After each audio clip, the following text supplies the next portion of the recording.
నమస్తే, welcome to our channel. నేను సిరి.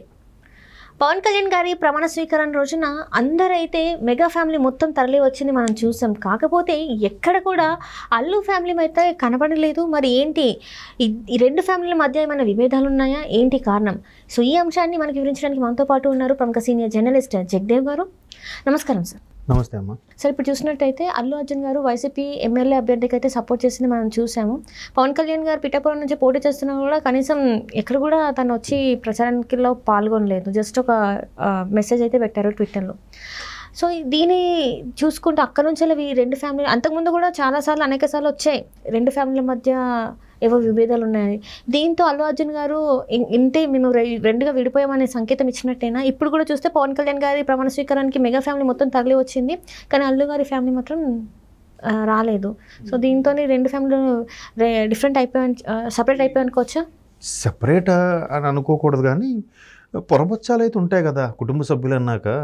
ఇప్పుడు అల్లు అర్జున్ కానీ రామ్ చరణ్ కానీ మేనత్త మేనమామ పిల్లలు కదా, రిలేషన్స్లో కామన్. జనరల్గా సరిగ్గా పలకరించలేదని, వాళ్ళు సరిగ్గా పిలవలేదని అలకలు విరుపులు ఏవో ఉంటాయి, మళ్ళీ మళ్ళీ కలుస్తూ ఉంటారు, సర్వసాధారణం.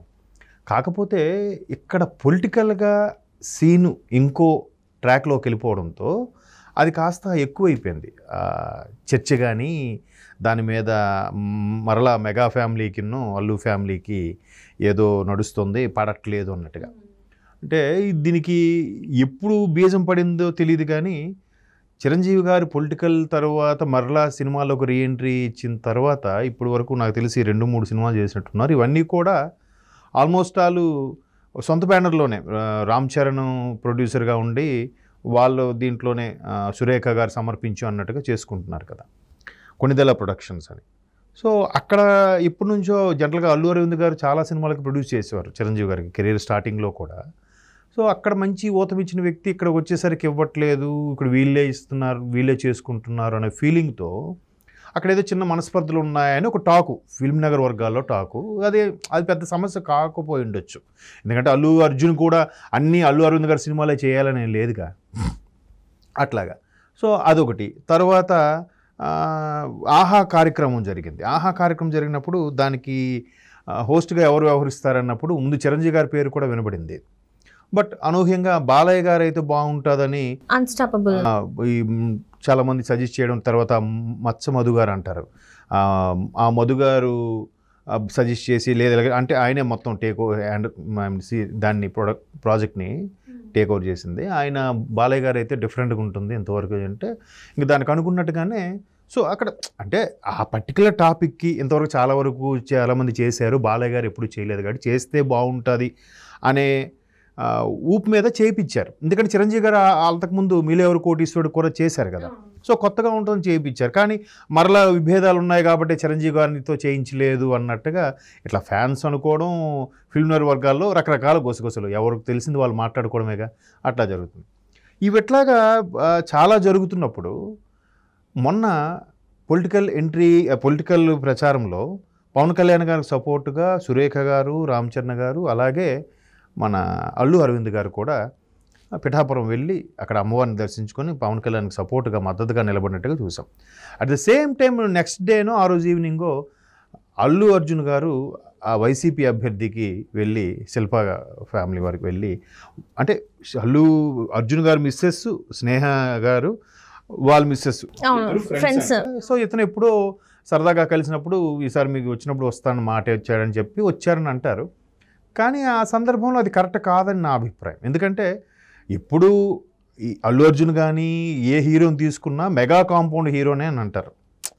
తర్వాత మెగా కాంపౌండ్ హీరో అంటే వేరేదని కాదు, జస్ట్ అలా పిలుస్తారు. 4 కుటుంబాలు ఇండస్ట్రీలో, ఆ 4 ఫ్యామిలీలు అంటే బాలయ్య మెగా ఫ్యామిలీ, నందమూరి వారి ఫ్యామిలీ, అక్కినేని వారి ఫ్యామిలీ, దగ్గుపాటి వారి ఫ్యామిలీ అని జనరల్గా ఆ 4 కుటుంబాలను ఎక్కువగా అంటుంటారు కదా. సో ఇక్కడ మళ్ళీ సపరేట్గా అల్లు వారి ఫ్యామిలీని ఏం లేదు, మెగా ఫ్యామిలీలోనే అల్లు గారి ఫ్యామిలీ మెగా కాంపౌండ్ హీరే, బన్నీ, శిరీష్ కూడా మెగా కాంపౌండ్ అన్నట్టుగానే అనుకునేవారు. బట్ తర్వాత ఏమైందో తెలియదు, బన్నీకి ఒక సపరేట్గా ఇమేజ్ రావడం, తర్వాత అల్లు ఆర్మీ అని ఒక క్రియేట్ అవ్వడం, అంటే మాకు ఎవరిదన్నా అవసరం లేదు, మేము సొంతంగా డెవలప్ అవుతామన్నాను, ఎవరి ఉద్దేశం వాళ్ళకు ఉంటుంది కదా. ఇక్కడ ఏంటంటే అందులో తప్పు లేదు, ఈ చాలామంది ఇదే ఒకవేళ డెవలప్ అయ్యాడు అనుకోండి, మేనమామ చిరంజీవి పేరు వాడుకొని వచ్చే టాలెంట్తోనే బాగా ఎదిగాడు, super star, pan India star. ఫస్ట్లో చూస్తానని గంగోత్రి సినిమా వచ్చినప్పుడు ఈయన ఎవర్రా బాబు అసలు హీరో మెటీరియలే కాదని అన్న వ్యక్తి నుంచి ఐకాన్ స్టార్గా మారిపోయారు. ఆయన అంటే స్వయం కృషి స్టార్ కూడా అయిపోయాడు పుష్పతో. ఆయన బెస్ట్ యాక్టర్ అవార్డు కూడా వచ్చింది. అంతకుముందు RRR వీటన్నిటికి కూడా రామ్ చరణ్ గ్లోబల్ స్టార్ అయిపోయారు. అక్కడ కూడా మళ్ళీ విభేదాలు వచ్చేసాయని అన్నారు. ఎవరు ఇది వాళ్ళది, ఎవరి కెరీర్ వాళ్ళది. అంటే ఇక్కడ ఏంటంటే ఒకే కుటుంబం చెందిన వాళ్ళు అనుకున్నప్పుడు అట్లా సెపరేట్కి వెళ్తే దాని అర్థం దీన్ని విభేదించినట్టే, అంతే కదా. ఇప్పుడు మొన్న ఎన్నికల్లో కూడా విజయం గారు ఏం చేశారు, నా బిడ్డకి గెలిపించండి అని చెప్పి అక్కడ నుంచి వీడియో ఒకటి రిలీజ్ చేశారు ఆవిడ. అంటే దాని అర్థం ఏంటి, ఇటువైపు వైసీపీని ఓడించండి అనే కదా దాని అర్థం. బట్ అఫ్కోర్స్ గెలవలేదు అనుకోండి వేరే విషయం. అలాగే ఇక్కడ ఈయన సపోర్ట్ చేయకుండా అక్కడ చేయడం ఉద్దేశం ఏంటి? సో తండ్రి ఒకవైపు కొడుకు ఒకవైపు వెళ్ళారు. ఇదేంట్రా బాబు, వీళ్ళకి ఆ ఫీలింగ్స్ లేకపోవచ్చు, ఎందుకంటే హైలీ అఫీషియల్ అంతకేం పట్టించుకోరని అనుకోవచ్చు. కానీ ఫ్యాన్స్ అలా ఆలోచించరు. ఇదేంటిది తండ్రి ఒకవైపు సపోర్ట్ ఇస్తున్నాడు, కొడుకు ఇలా సపోర్ట్ ఇస్తున్నాడు అంటే ఊరికే అందరం అనుకుంటామని ఆల్రెడీ ఫిల్మ్ వర్గాల్లో కానీ ఫ్యాన్స్లో కానీ అల్లు ఫ్యామిలీకి మెగా ఫ్యామిలీకి ఉన్న పొరపచ్చాలు ఉన్నాయని తెలిసి కూడా ఇలా వెళ్ళారంటే నిజమేనేమో అని చెప్పి మరికొద్దిగా మసాలా యాడ్ చేసి చెప్తారు అందరూ. అట్లాగే అనిపించింది. ఇప్పుడు కొడాల నాని గారికి కూడా ఎన్టీఆర్ గారు మంచి మిత్రుడు అని చాలా సందర్భాలు చూసాం. ఎన్టీఆర్ గారిని చిన్నప్పుడు చాలా ఎక్కడికి హైదరాబాద్కి కానీ గుడివాడికి కానీ తిప్పేవారని, చాలా చక్కగా చూసుకునేవారని ఎన్టీఆర్ గారు కూడా చెప్పారు. సో అటువంటి అంత ప్రేమగా చూసుకున్న వ్యక్తిని ఏమనలేక, అలాగని తాతగారు పెట్టిన పార్టీని కూడా విభేదించలేక సైలెంట్గా ఉండిపోయాడు కదా ఆయన. కొడాల నాని గారు చాలా ఇష్టమైన, చాలా దగ్గర మిత్రుడైనా కూడా, చాలా ఇష్టమైన వ్యక్తి అయినా కూడా వెళ్ళలేదు కదా ప్రమోషన్స్కి. ఐ మీన్ క్యాన్వాసింగ్ అడిగినా కూడా చేయలేదని కూడా వార్తలు వచ్చాయి. ఇప్పుడు అడిగారు లేదు, బహుశా ఈయన కూడా అడగపోయి ఉంటాడు, నీకు ఎందుకులే ప్రజాపెట్టడం, నీ కెరీర్కి ఇబ్బందిలే అని చెప్పి ఈయన కూడా అడగపోయి ఉండొచ్చు కొడాల నాని గారు కూడా ఆ విషయంలో. కాకపోతే అలా స్తబ్దుగా ఉండిపోతే ఏ ప్రాబ్లం లేదు. అలా కాకుండా ఎన్టీఆర్ గారు నేను ఈ కట్టి కాలే వరకు టీడీపీకి అంకితం అని చెప్తూ అక్కడ కొడాల నాని గారికి సపోర్ట్గా వెళ్ళాడు అనుకోండి క్యాన్వాసింగ్కి, ఎలా ఉంటుంది? కరెక్ట్ కాదు. అందుకేం చెప్పాడు, ఇటు రాలేదు అటు వెళ్ళలేదు, సైలెంట్గా ఉండిపోయారు. ఇప్పుడు చిరంజీవి గారు కూడా పూర్తి స్థాయిలో మద్దతు ప్రకటించలే పవన్ కళ్యాణ్కి.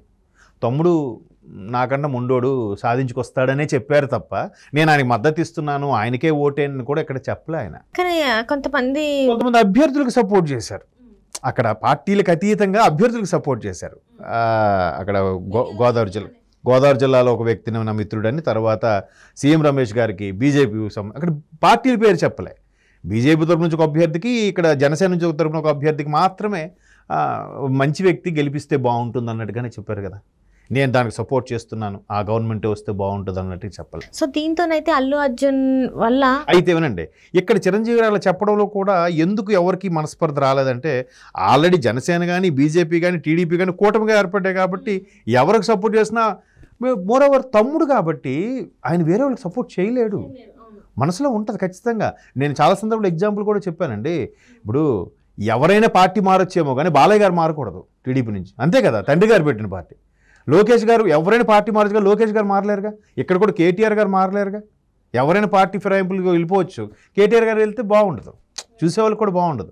అలాగే పవన్ కళ్యాణ్ గారు చెప్పినా చెప్పకపోయినా చిరంజీవి గారికి బై డిఫాల్ట్గా సపోర్ట్ ఉన్నట్టే కుటుంబం అంతా కూడా. ఇప్పుడు నిన్న కూడా వేదిక మీద ప్రధాని మోదీ గారితో పాటు వెళ్ళారు, కింద అందరూ ఉన్నారు, రామ్ చరణ్లు, అలాగే మన బాలయ్య గారు చిన్నలుడు వైజాగ్ ఎంపీ, వాళ్ళందరూ కింద స్టేజ్ కింద ఉన్నారుగా, సాధారణ ఓటర్లాగా ప్రేక్షకుడిలాగా చూశారుగా.